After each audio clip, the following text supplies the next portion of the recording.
What is up, guys? Welcome back to On the Hunt. Today I'm going to be doing a review on the Rattler V2 25-320. This is a thermal scope for under $1,500. Stick around.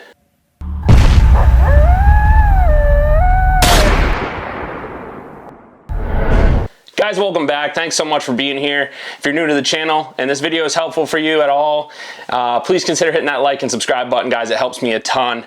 Listen, guys, this is a beginner kind of entry-level thermal scope, but also this thing's going to check the boxes for a lot of you who may have been in the night hunting game for a while. So if you're interested in a thermal scope that's under $1,500, guys, I highly recommend you stick around. This is not going to be a boring spec video where we go over all the little specs and the nitty-gritties, but there's some specs I really want to talk about, guys, and there's some things I really want to hit as far as points and topics in this video that I don't think I talk about a whole lot. So guys, stick around and hopefully you learn something. Hopefully this video helps you, and maybe at the end of this video you reach out to Logan over at Fall River Shooters and pick yourself up one of these Rattler V2s. So guys, the AGM Rattler has been around for quite some time. The V1s were super successful. They were a really great scope, very, very solid, very good option for beginners and even up to some of your advanced level hunters who've been doing it a long time. They offered it in 640 models. Just some really great value there. So AGM carried that on into the Rattler V2 line, and now they actually have a Rattler V3 line. Now, the V2 line is still very much alive and well. What they did in the V3 line is they actually added an integrated laser rangefinder into the lens, and so that's going to be a line of its own, and so they're sticking with the V2 as well. They're going to keep that around. And guys, the V2 line really is a refined version of the Rattler V1. AGM fixed so many things and addressed a lot of things that were really glaring issues with the V1 kind of early on in their lifespan. And so with this V2, they addressed a lot of that stuff and they perfected it. And guys, the V2 is just a sweet scope all around, guys.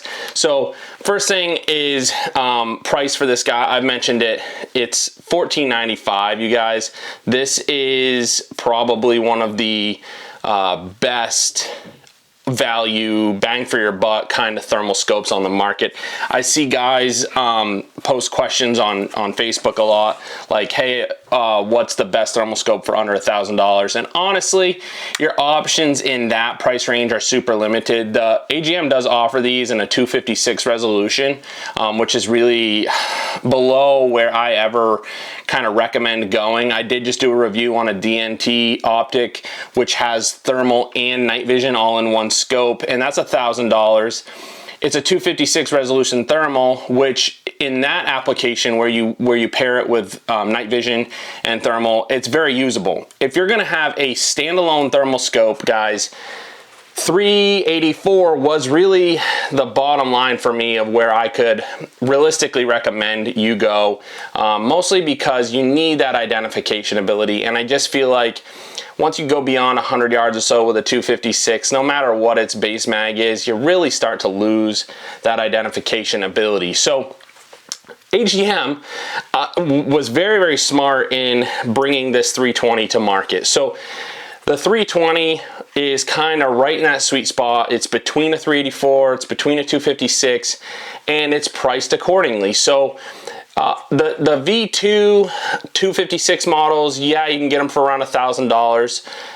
The 384 models around $1,800, and so there's a big price gap between the two, right? Almost $1,000.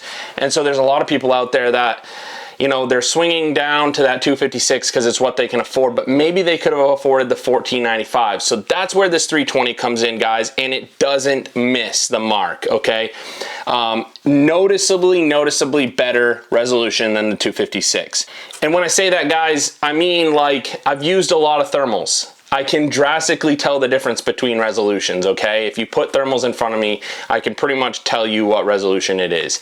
Now, with that said, noticeably different than a 256. Not quite a 384, but I'll be honest with you, I would struggle to determine if the video from this was from a 384 or a 320. I think you're really splitting hairs there, and I think that it gets very difficult to tell the difference. And here's the biggest reason why in this scope.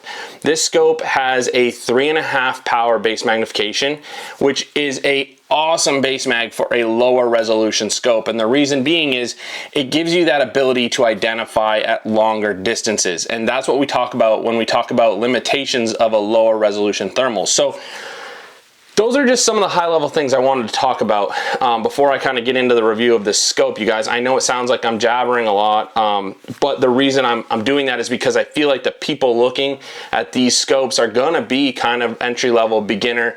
Maybe it's your first thermal scope, maybe you've never even looked through thermal, and so I want to hit on those topics because I think there's a lot of people out there that this scope is honestly perfect for, and it might even be better for some of you who are considering a 384 version that's like a 2.5 power. I may say, hey, save some money, get the 320 version with a 3.5 power, and I think you'll be better off. So guys, that's kind of my spiel on this scope. I think it has a perfect place in the market. So let's get on to some of the specs and some of my opinions on this scope and more of a review. So like I already mentioned, guys, $1,495. It's a 3.5 power base magnification, 320 resolution. It has all the color palettes you could imagine, your red hot, black hot, fusion, white hot, guys.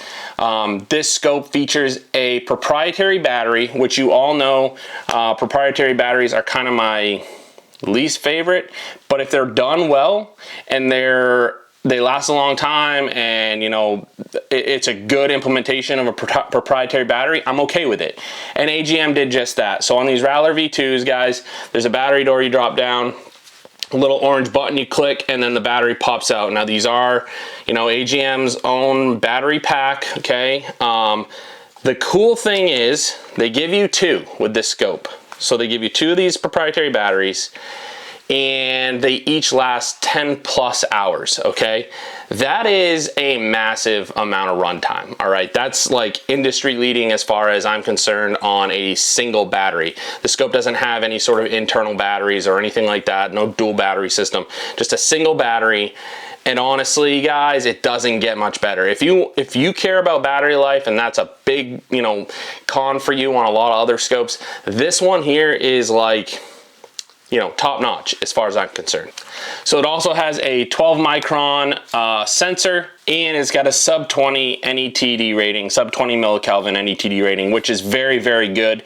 This scope's gonna perform extremely well in poor weather conditions, any bit of humidity, fog, a little bit of rain. This scope's gonna do just fine for you guys.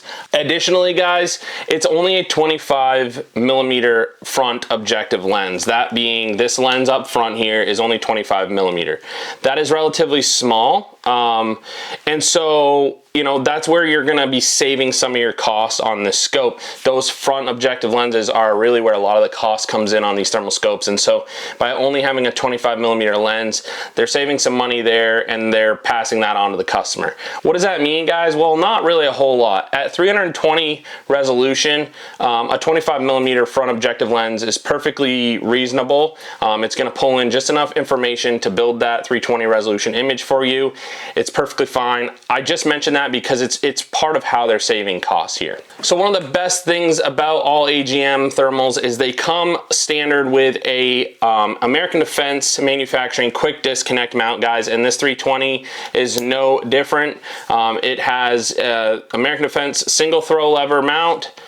Works awesome, guys. These return to zero really, really well. So if that's something, you know, you want to put it on different guns, what have you, this will do that very, very well. You could also kind of use this as a monocular scanner if you wanted to. I don't really recommend that, but there are a lot of guys out there that are doing that, you know, kind of dual purpose. I would say the base mag on this is a little high at 3.5 to be using as some type of scanner or monocular, but you could certainly do it. It's got a eye cup that you can pull off if you don't like it, but I actually do like them on these Rattlers. I'm not a big fan of rubber eye cups on pretty much any scope, but on the Rattlers, I do like it. It's well done and it fits the scope well, and it is good for the eye relief. On the back here, there's a standard kind of rear diopter focus ring. That's featured on all the V2s. The V1s had them, the V3s have them. Pretty much every thermal scope has a rear diopter focus. You're going to use that to focus in your menus, your text, things like that on the screen. Up front, guys, you do have a front focal focus ring, focus knob, and it's pretty good. I would say I really prefer focus knobs up here, you know, like the old Pulsar trails, the new iRay MK2, RH50R, and the RL42. Those have the knobs up here. I do really like that. That's not to say I don't care, you know, for these. They're fine, and you don't really use them a whole lot. You kind of focus to a point while you're hunting, and then, you know, as an animal's coming in or whatever, you might focus on them and then take your shot. Button layout on these scopes is really good, guys. You have your power button up top here. Press and hold that, turn the scope on. Press it one time while the scope is on. That will manually calibrate or nuke or refresh your image. You've got your photo button and video button. Long press turns on video. Short press takes a photo. Over here on the, I guess, my right, you've got the menu button. So a short press of that brings up your short menu, your small menu, and a long press brings up your large, more advanced menu. Over here you got the M button. Realistically, all that does is change your color palettes, and you can cycle through those relatively easily. On the back, this is going to be your magnification zoom button. This is also how you can turn on or off picture-in-picture on the scope. So if you long press this, it'll enable picture-in-picture, which is basically adding a magnified, smaller image that you can use, you know, kind of independently from your main display. And what's really cool with these is that picture-in-picture can be magnified independently of your main display. So if your main display, you want to leave it your base mag of 3.5x, then your picture-in-picture is going to start at 7x. It's always going to start at double what your base mag is. And then if you click it again, your picture-in-picture is going to go to 14x. And then if you click it one more time, it's going to go to 28x. But when you keep doing that, it's going to leave your main display at 3.5x, which is awesome. On this side of the scope over here, guys, there is a nice cover protecting the USB-C port. You can charge this scope with the USB-C. You can extract video and photos from the scope using that as well by plugging into a computer. Additionally, AGM has an app that works very, very well. You can pair this scope to the app using the built-in Wi-Fi on the scope. So you enable the Wi-Fi, pair to it or connect to it with your phone, open the app, and then you can browse all of your videos and recordings right there. You can also view the scope in real time. So if you're using the scope and you have a buddy with you or something, or you're in like a shack looking over a bait, you could have a tablet for your friends to look at, or you could have a tablet in front of you if you're just going to sit there and chill, wait for something to show up on a bait site maybe. You can do that, and so you're getting a real-time image there. The scope also features onboard audio. So a lot of scopes back, you know, 3 years ago, they didn't come standard with audio recording or a built-in microphone. Pretty much now everything is coming with that. So this scope has a built-in microphone, and it's actually pretty good, you guys. Audio for me is a big deal on scopes. I'm producing content, and so I really like to capture good audio, and I don't like to have to do it with a third-party device like a microphone or my cell phone or what have you. This scope has onboard audio. It works really well. The microphone is up here on top, so you're not going to be touching it or getting near it really, which is a great placement for that, I feel. I think a lot of scopes put the microphone in kind of a spot where your hand is often touching buttons and things like that, and this scope, you know, it does a really good job with audio. Also, the scope has a nice plastic lens cover for the front that is fully reversible, movable. I like to leave mine down and flip them down against my rail if I can. But what's really cool on this one is it actually does snap back and stay bedded back against the scope. One thing I will say with leaving it like that is it does interfere sometimes with your focus. So like, you know, getting your fingers in there. So like, I really like to leave these down along the rail of my rifle or against like the barrel or whatever on a bolt gun, and I like to leave the focus ring fully unobstructed by the lens cover. So that's how I run those, guys. You know, really nicely done, guys. The build quality on these Rattler V2s is honestly outstanding. There's really nothing I can pick apart on the build quality of them. The buttons are raised and very, very nicely done, very tactile. They just feel great. Everything about it really feels good. The focus knobs and wheels are not gritty. They're very smooth. They're not too hard to turn. They're not too soft to turn. So they're like perfect. The battery door, man, I just love this. It's a quick little quarter turn.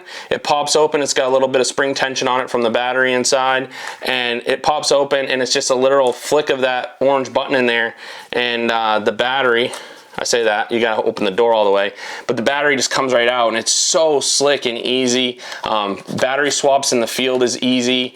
You know, it's great. I don't have a lot of nitpicking to do with this scope. The only thing I would say is like image quality is not 640, right? If you're expecting fantastic image quality out of a $1,500 thermal scope, you know, you're in the wrong area of research, right? Like this isn't gonna compare to a 640 scope, but it does rival some 384 scopes I've looked through, guys. So realistically, like I think it's the perfect scope for, say, a beginner, someone that's not hunting like super long ranges that needs to identify at super long ranges. I think realistic identification on a coyote or a hog for this scope's probably gonna be 300 yards.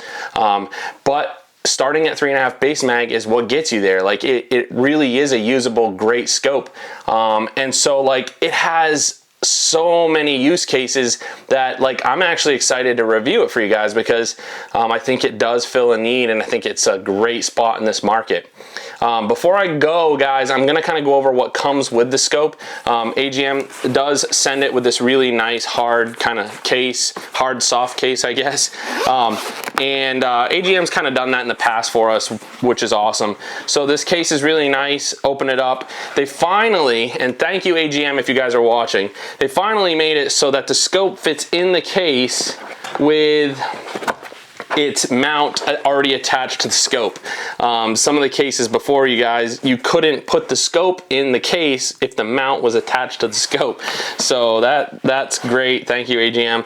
While I'm talking about the mount though, guys, always check your screws here. Make sure they're good and tight. And I honestly would recommend a tiny bit of Loctite on those, just so they don't come loose.